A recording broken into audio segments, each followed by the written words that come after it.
Welcome to the milk bar. Welcome to the milk bar. Welcome to the milk bar. Welcome to the milk bar.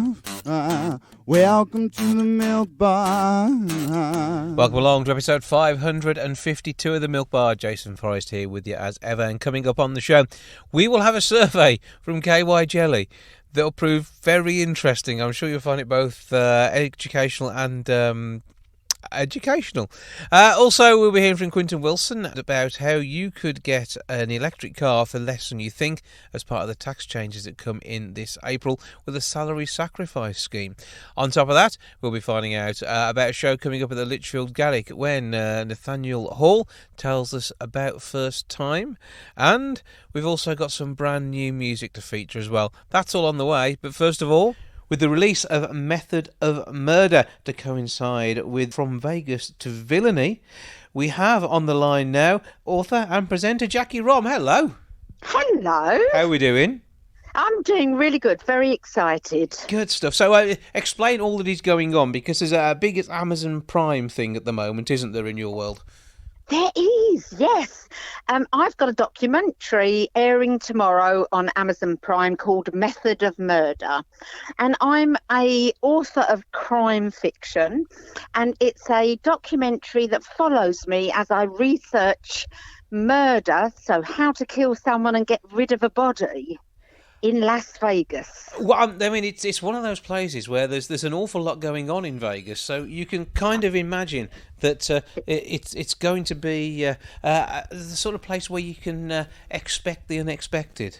You are absolutely right, and that happens all through the documentary. I meet the most amazing amount of unusual people, and I have a go at different things. I have a go at digging a grave in the desert.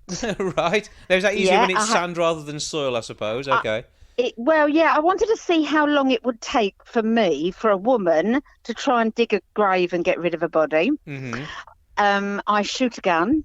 And one of the things I wanted to do was to see how long, if it was possible for me to get a dead body out of a casino without being caught. Okay. I can't tell you what happens. You'll have to watch the documentary. Absolutely. Watch the documentary and then be prepared for it to come along in a book. So the book itself is From Vegas to Villainy. It is. And until you read the book, you won't know what ends up in the book from my research in Vegas. So I think this is part of the fun. You've got a mystery surrounding a murder mystery here. I'm quite liking the sound of this. It's kind of, full circle. The whole point was I wanted to base this book in Vegas, but I've been to Vegas many times, but I had no idea what happens behind the scenes, because I had heard that a casino behind the scenes is just as big as what you see. Yeah. And so a long story, but eventually I got all access into the D in downtown Vegas. And it was brilliant. And I kind of got all my questions answered by interviewing lots of people. And I'm sure they've all been involved in some of the less than, top level things. Some of the more salubrious side of this. They're very careful. They don't like to even mention the word murder. Right. But I kind of, you'll see, I kind of get it out of everybody. And I ask lots of different people. I visit a tattoo parlour in LA. And I can't say too much because I want you to watch, but I have a tattoo. I did that live and had to interview him while I was being tattooed. I can imagine that was a little painful. Well, I think it wasn't painful, but I think it was probably the adrenaline. Mm-hmm. And also I knew that I only had a certain amount of time to ask these questions, and I had to smile, and I was on camera. So, like gritted teeth, I'll be okay type of thing. And this isn't the sort of standard thing your author gets up to. Many of them sit in a quiet cupboard at the back of the house, typing away. You seem to be rather more hands-on. No, I'm a really big one for research. Mm-hmm. I've just spent the third book in the series is based in a fictitious island in Essex called Willowwood, where it's tidal. and you can only get on and off the islands at certain times. So I've just spent about 6 to 8 months on the island of Mersey, just sitting, watching and researching, talking to people. And you do all this around everything else you do. I mean, you're a drama teacher, you're a radio presenter. How on earth do you have time to fit all this in and write books at the same time? I don't sleep much. That's one way. And I've just launched a podcast as well, a weekly podcast called The Life of a Crime Novelist. There's no stopping you. You're like a modern-day Jessica Fletcher. Well, you won't believe this, but people say that my books are a cross between Murder, She Wrote and Agatha Christie. So you got you're right. Yeah, that big level of mystery and a massive reveal. So I mean, both sort of genres with you coming together, they're going to be hugely popular, and I'm sure you've seen a great response to the first in this series of books. Yes, it's been fantastic, and I'm really lucky. I have fans around the world, and it's really interesting how people around the world like different characters. So they'll come and talk to me and tell me all about my characters. It is funny. I really love Sandy, or I like Anne. I've got a Sandy and an Andy. But yeah, so people have they like certain characters, or they like where they've been. So yeah, it's been fantastic. It's been really good fun. And it must be great creating this world and then choosing who you get to bump off as well. Yep. And the bumping off bit is the most fascinating bit, because I actually know nothing about murder. I've had to investigate. I've spent many, many days with police, forensic, pharmacists, all different people, to be able to plan, my grievously bodily harm. It's got to be believable, and it can't be too far-fetched either, because there's nothing like a murder mystery where all of a sudden at the end they reveal stuff they couldn't possibly have known. So absolutely, that's not your way, is it? I also don't like my readers to find out till the very end, if possible. So there's always red herrings along the way, and they're fun to write, the red herrings. Well, you keep them guessing. So what we're looking out for is on Amazon Prime, Method of Murder, which is Jacky Rom exploring Vegas and finding out some tips on what to do. The book is this the second in the series? It is. So the series is the Sandra Bernstein Chronicles, and the second book is Villainy to Vegas, which came after the documentary. Okay, and then the first book is called? From Makeup to Murder, and that happens in the Caribbean. Okay, so hopefully there was a good holiday, research trip involved in that one as well. Oh, of course there was, yeah. I was in the Caribbean for 6 months. It's hard life, isn't it, being a North End? But there we go. Yeah. And we can find out all about you online as well as checking out on Amazon Prime. What's your website? You can on JackyRom.com. JackyRom.com. JACKYROM. So check out all the details there. But do click on your Amazon Prime, check out Method of Murder, and see how it all comes together to start creating the second in this series of books. Jacky, lovely speaking to you. Keep up the good work, and we look forward to an ongoing series between now and many, many years to come. Thank you. I appreciate it. Let's take some music now on the Milk Bar. This is Will Purge You. There's nothing left to be said.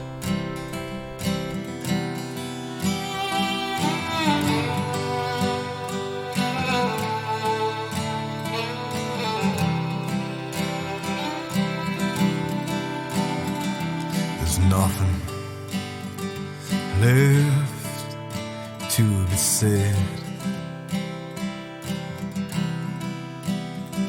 There's nothing standing in our way.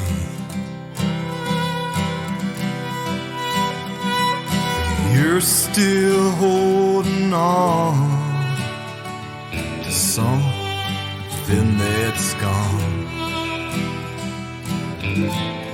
I wouldn't wish that on anyone.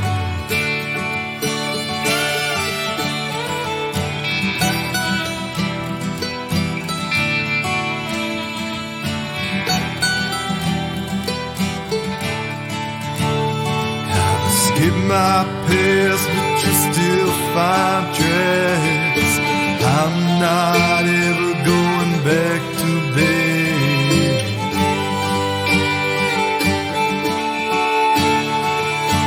I'm not ever going back to bed.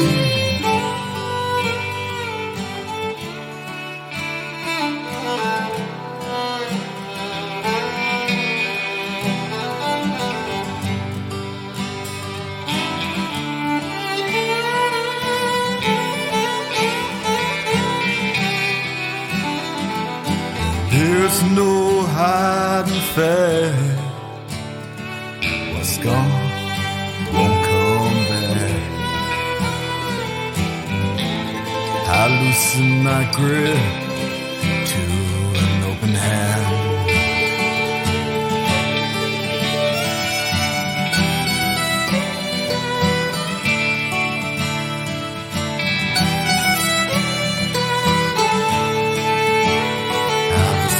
My past, but you still find dress.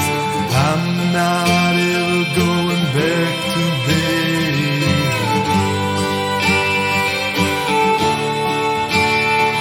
'Cause I'm not ever going back to bed.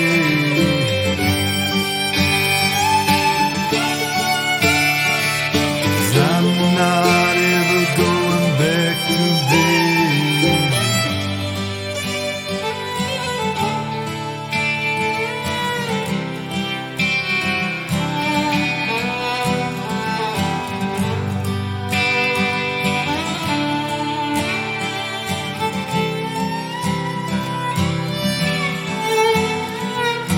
There's no escaping life.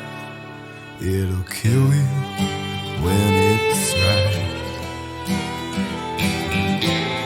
I guess I'll see you on the other side. There's nothing left to be said. From the EP Call My Name, that's Nothing Left to Be Said by Will Purge. First time is in the studio at the Lichfield Garrick on the 7th of February. Nathan Hall is the gentleman who is performing this show. However, there's a life story behind it, and Nathaniel joins me on the line now to tell me something of the background. Good afternoon. Hello, how are you doing? I'm okay, how are you? I'm very good, thank you, very good. Now, this all stemmed from first time, and it's looking at a first-time sexual experience. And for you, this was life-changing. Yeah, it was. Yeah. So when I was 16, and I was just kind of understanding and realising that I was different to other people. I realised that I was having, I was gay, that I was having feelings towards men, and just as I was kind of exploring that, I met a guy who was older than me, and we started a relationship. You've got to remember that 2003, we're going back to here, so I lived all the way through Section 28 at school, so kind of dealing with these feelings and stuff, and representation of gay people wasn't that great growing up. I grew up in quite a homophobic school environment, so when this guy kind of showed me attention, it was really, really validating, and we went into this relationship, but as a result of that, unfortunately, I contracted HIV from that sexual experience. And this has been seen really in a very negative light. Obviously, nobody wants to find themselves with a virus, particularly one which can cause the devastation that HIV has done. We are fortunately beginning to live in a world which is very different, but the rug must have felt like it was pulled from underneath you when you got that news. Yeah, it did. I mean, again, go back to 2003, HIV by that point was a treatable condition, and medication was around and was very effective at keeping people healthy and well. But I was told at that time that I had a prognosis around 37 to 40 years, so that meant I was looking at, living into my mid-50s maybe. So to be confronted with that kind of your own mortality at such a young age was pretty devastating, to be honest. I mean, now people, and I am certainly going to live a near normal life expectancy, and medication has improved so much that now you can't even pass on the virus if you're on effective medication, which is incredible. But back then, that was a traumatic experience to kind of receive that diagnosis, and really what I kind of did was go into a little bit of denial. Really, I kind of put it in a box and put it on a shelf, and kind of went, that's it, that's happened, and I'm just going to get on with my life. And what I didn't realise was that actually over time, not kind of dealing with that trauma was starting to affect other parts of my life and my mental well-being and my mental health, and impact in other areas like my relationship and my career as well. Yeah, I mean, particularly when it comes down to HIV, it is these days much more a non-visible disease. We go back to when you first contracted it, maybe a little bit earlier, people who were suffering from the condition had maybe a more of a gaunt look. There were issues surrounding various parts of health that wasn't being treated in maybe quite the right way, and things have changed and moved on, as we've said. But now I'm sure that although it's not a complete epidemic in the UK, we will probably all have met someone with HIV and not known about it. Yeah, of course, yeah, completely. And I think one of the main things, lots of people who live with HIV and people who work in kind of HIV charities will tell you that HIV is now an illness, a stigma, and it's a very highly stigmatized condition. And that stigma and discrimination really is kind of what causes, for the most part, in my experience, causes the most distress. The judgment that is placed on people who have contracted HIV, and then also the treatment that they might get from potential partners, sexual partners in the future, is the main thing that really, really impacts now on people's lives. And that's why, kind of with the show and everything that I'm doing with my activism, I wanted to kind of change that narrative. So I didn't tell so many people, but I didn't tell my family for 14 years. I was living in complete secrecy, and actually that stigma and that shame that it snowballed so much to the point where I was partying all the time. I was kind of not really looking after myself, and my mental health was taking a real tumble. And I thought something has to shift and change, and so I did the complete opposite and went very, very public. And I'm kind of now advocating for a world where people with HIV can just say it as normally as if you've, like, say you've got diabetes or asthma, which, actually, in fact, HIV is easier to treat than diabetes. Yeah, I think, and attitudes, I think, within probably the gay community have changed quite a lot with things like PrEP. So it's almost as if now it doesn't so much worry somebody to pick up a condition, which I'm sure at the age of 16, before you had actually contracted it, you were aware of and were probably already quite scared of the thought of it even then. Yeah, of course. Yeah. I mean, sex education wasn't great. Going back, I mean, like I say, I left school in 2003, which is actually when Section 28, which was the legislation that stopped schools from talking about homosexuality openly, was lifted. So we did have a little bit of sex education and kind of sex education on kind of being gay and relationship education. But and I knew what HIV was, and I'd had that conversation with my mum as well when we sort of had the discussion that I was gay around that time. So yeah, I was aware of HIV, and I was scared, but I wasn't quick, specifically in that relationship, to kind of say what I wanted sexually or what I didn't want sexually, or whether I wanted to use a condom or not. And actually, what I'm really advocating for now, particularly working with young people, is getting them to understand their sense of self-worth in a sexual situation, and that they can say no if they want at any point, and helping people to kind of not be fearful around sex, but to understand that they have the agency to choose the type of sex that they want and should be able to do that. I really didn't feel like I had that, and I felt like it was taken away from me at quite a young age. Yeah, and people often find themselves in what seem like great relationships, but are toxic if you were to take a step back and look from the outside. And when you're in that position, it can sometimes be difficult to feel empowered in the way in which you're talking about here. So somebody needs to say something, and that's part of what you're doing with this talk. But certainly this is going to be something which has got highs as well as the understandable lows.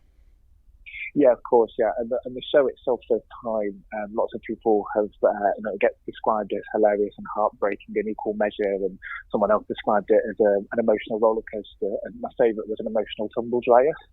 So you're never really far from a laugh within the show itself.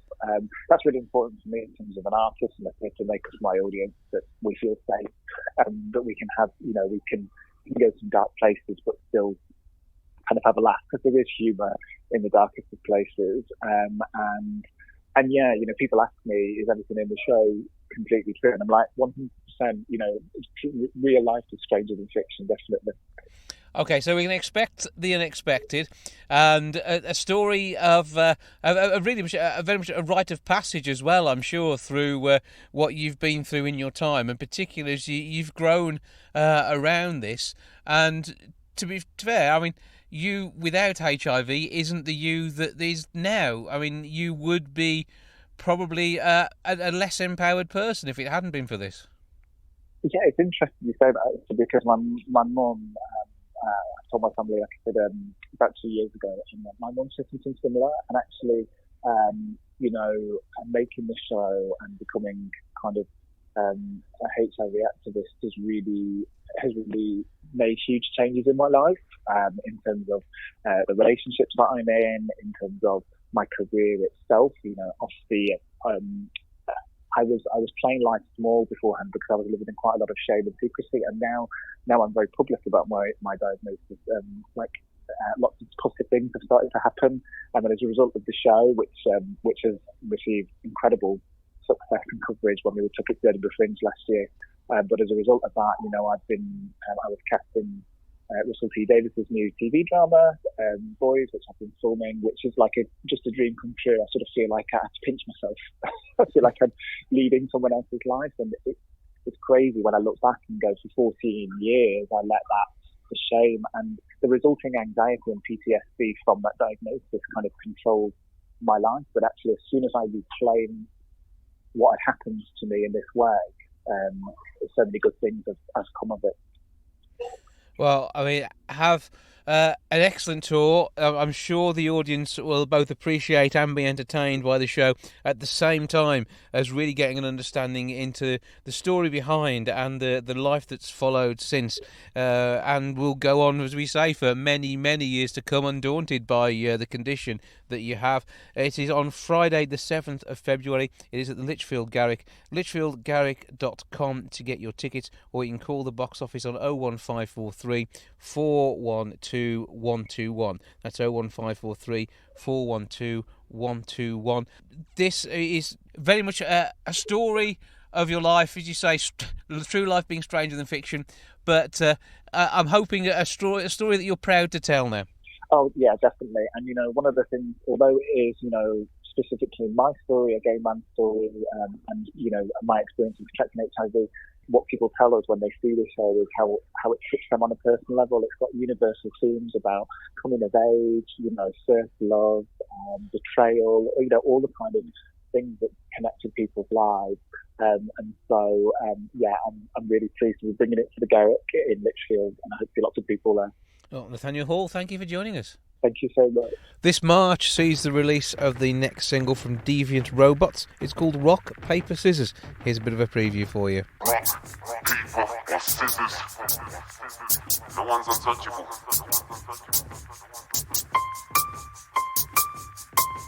Your journey.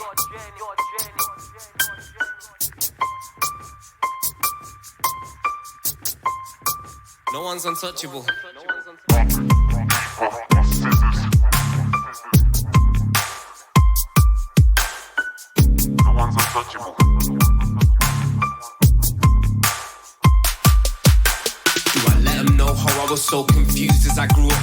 The tormented sweet belief I took from everything I took to duck reality, and how a family's fallacy formed a crook that mistook madness for sanity, dumb and stuck in a rut. Do I invert it, social and vote? It's out of my sphere of control, emboldened by blurb and a tongue suggesting the burden is owned by fervor and cronies, lording it up in the house, only designed to malign the lonely and lowly. See, if you know me, you know that I give a damn, but can act like I don't. Whereas certain people I know can't even act like adults, and I know myself, took a while, but I've accepted my faults, and that's rare and fair play nowadays, so I'm here to lead the revolt. There's too much saying you can't, there's too much saying you won't. It's hard to reach for the stars when there's so much telling you don't. There's too much saying you can't, there's too much saying you won't. It's hard to be what you want when there's so much telling you don't. For every rock there's paper, for every paper scissors, for every scissors there's a rock looking to break your spirit. But for every rock there's paper, for every paper scissors, for every scissors there's a rock you've got to help you through it. So they said it'd be a challenge. Man took it, Lord knows. I'ma bring a flow that's colder than ice buckets. Put it in, rinse, succinct, antics glint. Cause man shine shows the semantics of my prose. Knows no bounds like untied ropes. That tight type of what tight ropes between light height and deep dopes. When I speak, peeps don't see cheap tropes. Gets peep passed on, that's repost. My delivery so free post. So first class magneto. Drawing them all infinito. For these new MCs with a weak flows. There's snakes in the streets, no charmers. I watch my step wrap ahead like embalmers. It helps me forget. I let marijuana infect my receptors, keeping me calm and a calmer on kept. The less likely I'm knocking on Kent. Afternoon cube doing stuff I lament. Represent a la carte at the party, the star of the menu. Anything you pick up when I'm hitting up the venue. Similar to cinema, the image that I send you. I max out and I tend to the task like century. Enter your mental binge on your ninja like settling a rent room. Hate my Jews, but the evil it meant you is remembered long after them dudes. Still the road to hell is paved with good intentions. My intentions to fly 110% till I die. To try prevent it and lie. Tell you the limit's the sky. I don't subscribe to your views and I don't subscribe to your truth. I'm smashing through your glass roofs. The universe is in tune. My intentions to fly 110% till I die. To try prevent it and lie. Tell you the limit's the sky. I don't subscribe to your views and I don't subscribe to your truth. I'm smashing through your glass roofs. The universe is in tune. There's too much saying you can't. There's too much saying you won't. It's hard to reach for the stars when there's so much telling you don't. There's too much saying you can't. There's too much saying you won't. It's hard to be what you want when there's so much telling you don't. For every rod is paper. For every paper scissors. For every scissors there's a rock looking to break your spirit. But for every rod is paper. For every paper scissors. For every scissors there's a rock you've got to help you through it. There's too much saying you can't. There's too much saying you won't. It's hard to reach for the stars when there's so much telling you don't. There's too much saying you can't. There's too much saying you won't. It's hard to be what you want when there's so much telling you don't. For every rod is paper. For every paper scissors. For every scissors there's a rock looking to break your spirit. But for every rod is paper. For every paper scissors. For every scissors there's a rock you've got to help you through it. There's too many people out there willing to put your ideas down, willing to hold your journey and tell you that you can't do something, that you will not do something. Don't listen to him. You have got a rock, paper or scissors for any situation, any obstacle in your way. But remember, don't ever get too big for your boots. Because if you get too high for your station, if you think you can start telling other people how they should live their lives, what they should be doing and what they can achieve, then they will have a rock, paper or scissors and put you in your place.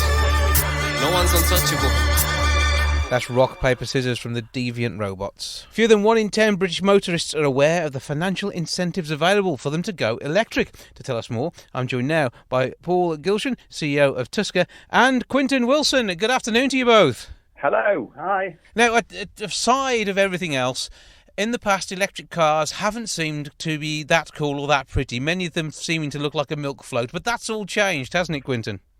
Completely. I mean, the early days, car manufacturers realised actually we don't want to make these electric cars look different from everything else. We've got to make them look just like everything else. So you've got cars like the Teslas and the Jaguar I-Pace, which are now getting a really distinctive, sexy, desirable identity. So it's like all these other urban myths, Jason, about electric cars. They're falling away, dozens and dozens of at the time. And today is really significant for me, because after campaigning for 10 years for electric car take-up, they are now, thanks to government incentives, cheaper to buy or cheaper to lease than an electric, than a petrol or diesel car. And that's always been the big barrier, that it's seen as a rich man's car. Now it's really, really affordable. So this salary sacrifice scheme, allows you from April to lease an electric car and it be cheaper than a petrol or diesel.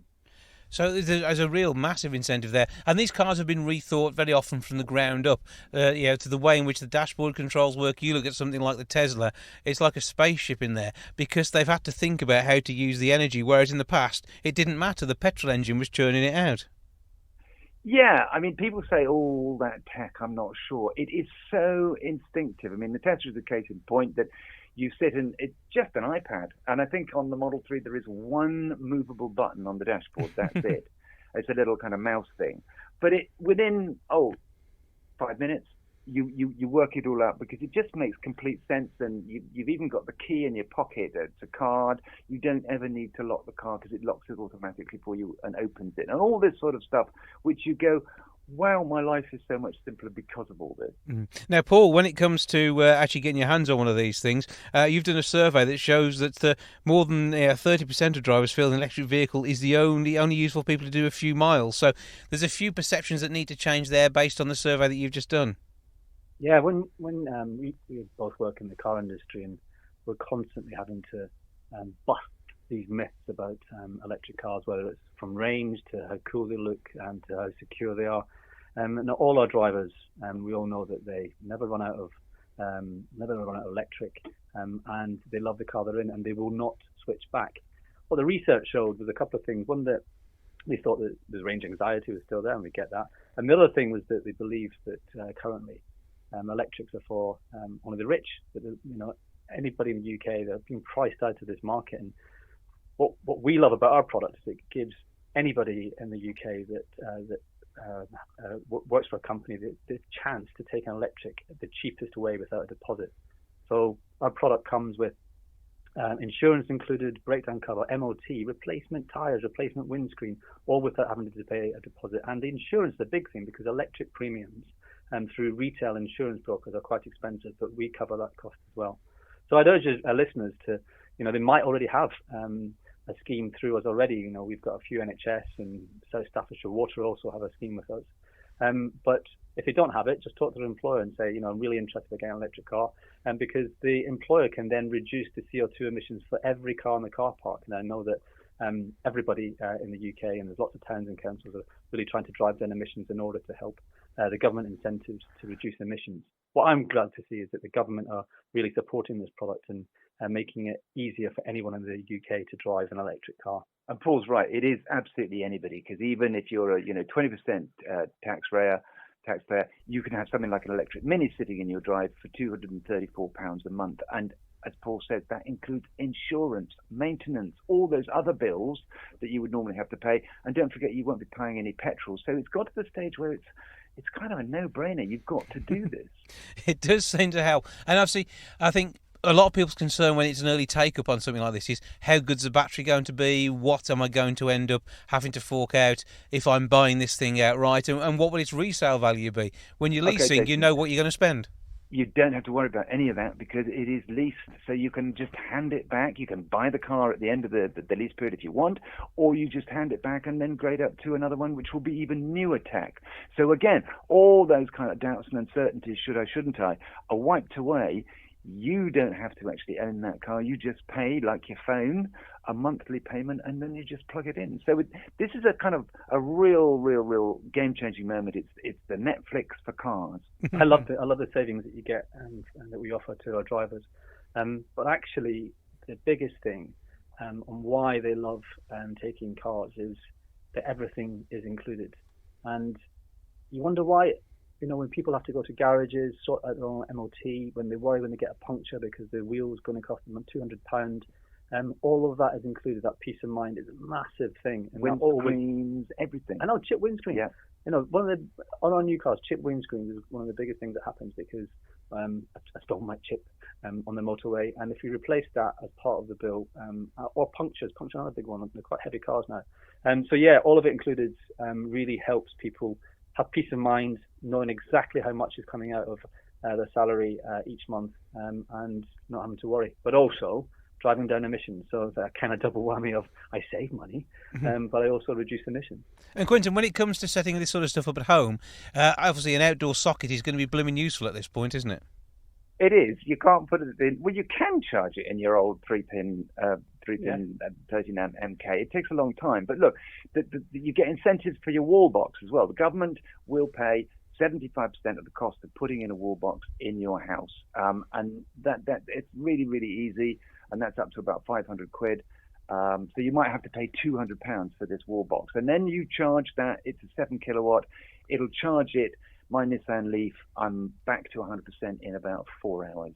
So it's really easy. The only problem is if obviously you don't have a driveway or a car parking space, you've got to rely on lamppost charging and stuff like that. But it's getting better and better and better. And we will see inductive loop charging soon, where there's a pad on the ground that charges your car. And you've got rapid chargers where you can go to an EV hub. and charge your car in 30, 45 minutes, and then drive it home. So that whole thing has changed. And in the 10 years I've been driving electric cars, the transformation is amazing. You're never more than kind of 50 miles away from a charger now. I think also we see that people don't charge as often as you think. I drive an electric car and I charge it every 10 days, just because you're not driving as many miles as you actually think. So it's for real life electric vehicle users, it's not as big an issue as people make out. And a little bit of planning is, it's only like trying to work out where the nearest petrol station is going to be.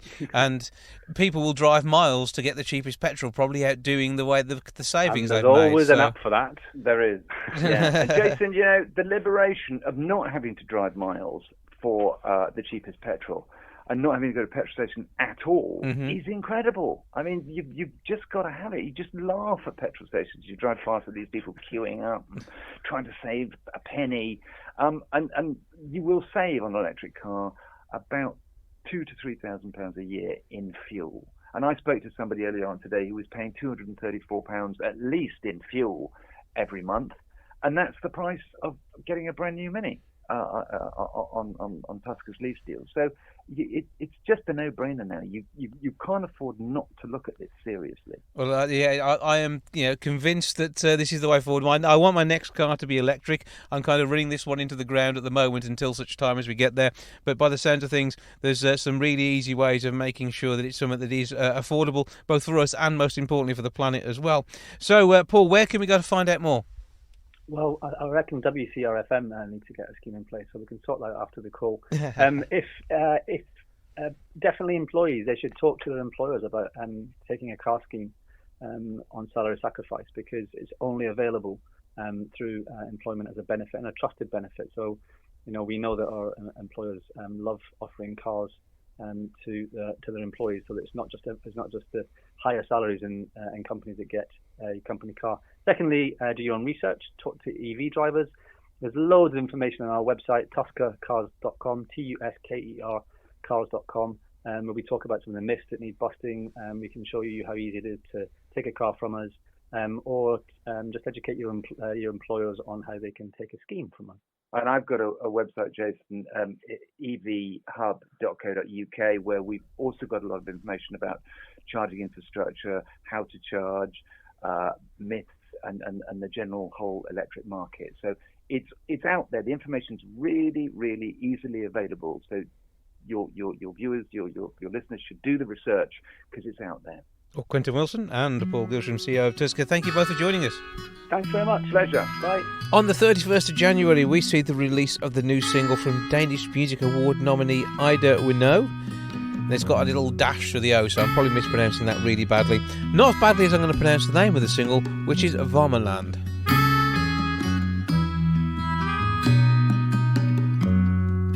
Varmeland, deep in the snow, lost among trees, and I see rivers, layers fall, softens the eye. Here in this frozen garden, ooh, where I go,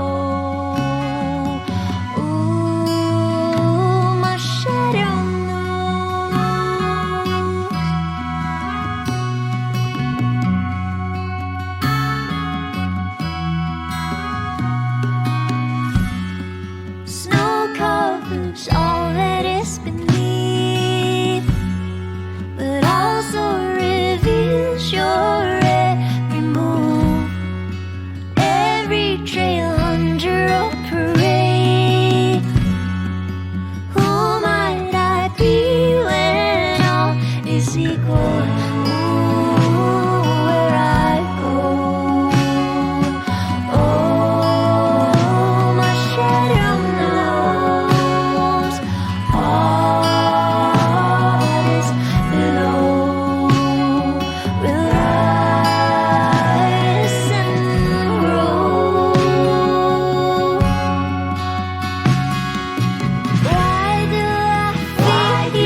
I Do Know here on the Milk Bar. Being proactive about your health not only helps your well-being, but it can also lead to a more fulfilling time in the bedroom too. To tell us more, we're joined now by Lucy Beresford, the TV Agony Aunt. Hello. Hello, Jason. How's your world? Well, it's full of talking about sex, really, so it's amazing. So this is a survey that's been done by KY Jelly, so they certainly have an interest in this area. They do, and one of the really interesting things is that because one of their products is a lubricant, is lubrication, what they're really highlighting is the fun side of sex. And with this research, they have identified that a very large cohort of people are not only very health conscious about their body, their nutrition, how much exercise they take every week, but what they discovered through the research is that these people are happier now with their sex lives than they've ever been.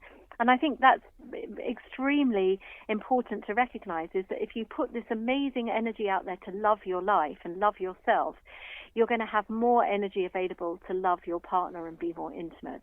Now, that's great, obviously, but the flip side of that is that the whole sort of 28% of people that we interviewed for the research actually find sex a chore. They find it a very negative experience for one reason or another. And it's those people we really want to target, because sex is fun. It is something that brings a lot of value to your life and really enhances your well-being. So why would you not be having more sex? Absolutely. As long as it's with a consenting partner, everyone's a winner.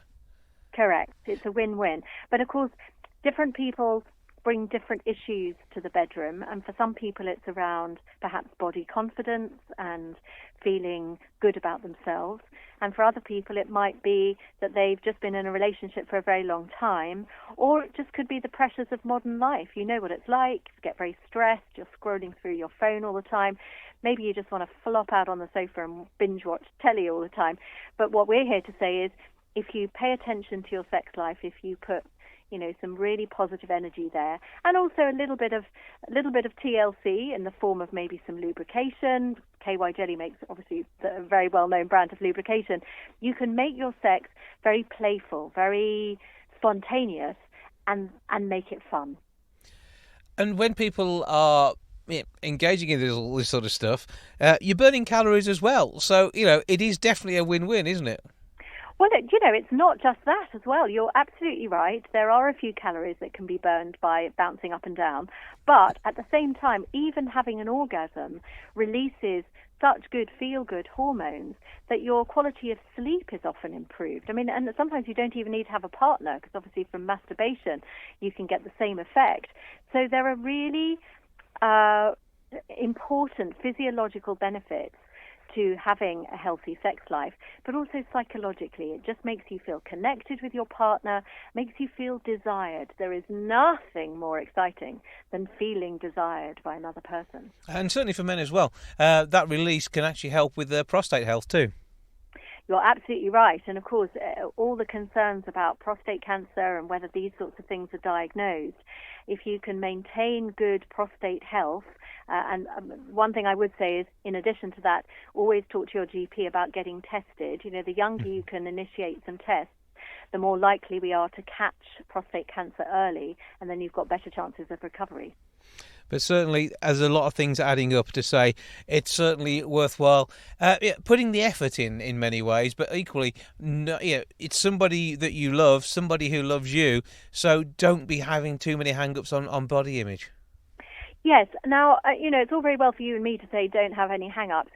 Body confidence is a very complicated issue, and some people do suffer from it, which is why I wouldn't necessarily be arguing that people should be having, extremely dramatic, swinging from the chandeliers, penetrative sex, if what you've been used to is maybe having sex once a month. But the key thing is that you can do so many other things with your partner that just boost your own confidence. This is why the health-conscious people that the KY Jelly research identified are kind of onto a winner here, because they're putting a lot of love into their own body, into their own environment, and that pays it forward for their sex life as well. But just skin-on-skin contact, more hugs, more cuddles, more stroking, more massaging, all of that can be really, really important in your relationship. Yeah, well, 61% say they're having sex at least once a week, 23% indulge at least once a month. So, you know, of that group of people, they are certainly enjoying an intimate time together.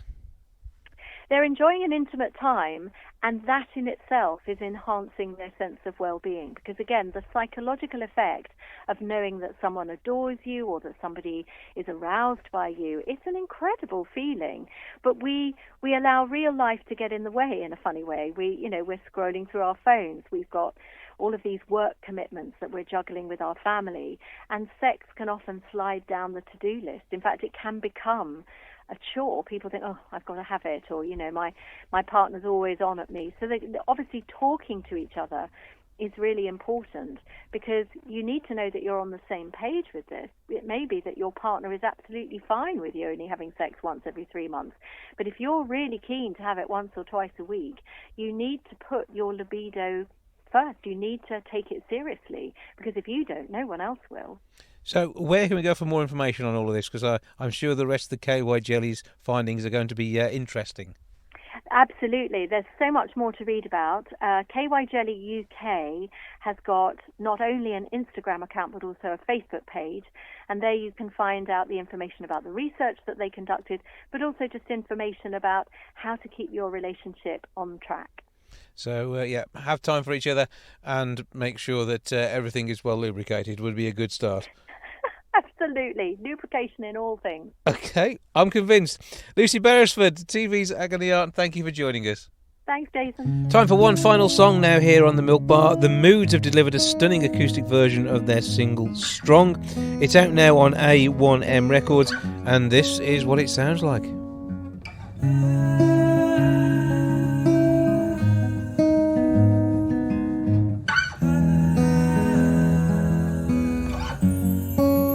Keep on keeping strong.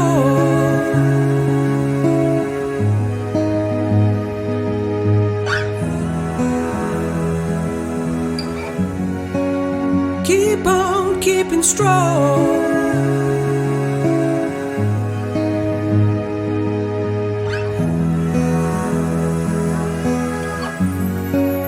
Keep on keeping strong. Reaching higher, finding desire. You gotta find yourself, yeah. You know you gotta keep on keeping strong. You're reaching higher, finding desire. You gotta find yourself, yeah. You know you gotta keep on keeping strong. Whoa, whoa, whoa, yeah. You know you gotta keep on keeping strong.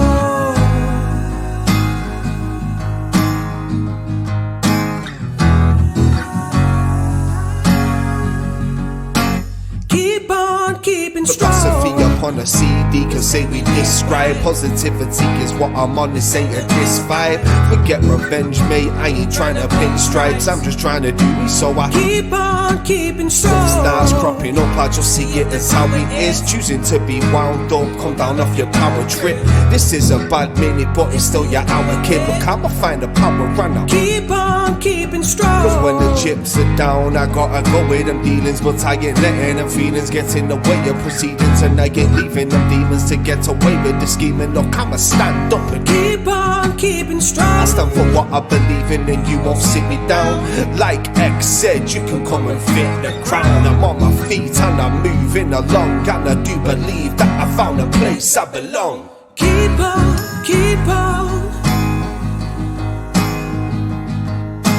Keep on, keep on. You know you gotta keep on keeping strong.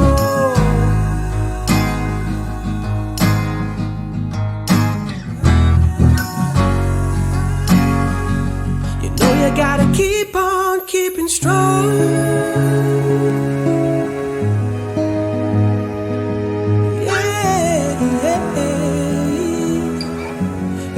Gotta keep on keeping strong. Yeah, yeah. You know you gotta keep on keeping strong. That's the moods and strong here on the Milk Bar. I hope you've enjoyed having listened to some brand new music this week. Because that's your lot for this week. Back with episode 553 next week. Look forward to having you along then. See you soon. Ta-ra for now. Goodbye from the Milk Bar. Goodbye from the Milk Bar. Goodbye from the Milk Bar. Goodbye from the Milk Bar. Yeah. Goodbye from the Milk Bar. Yeah.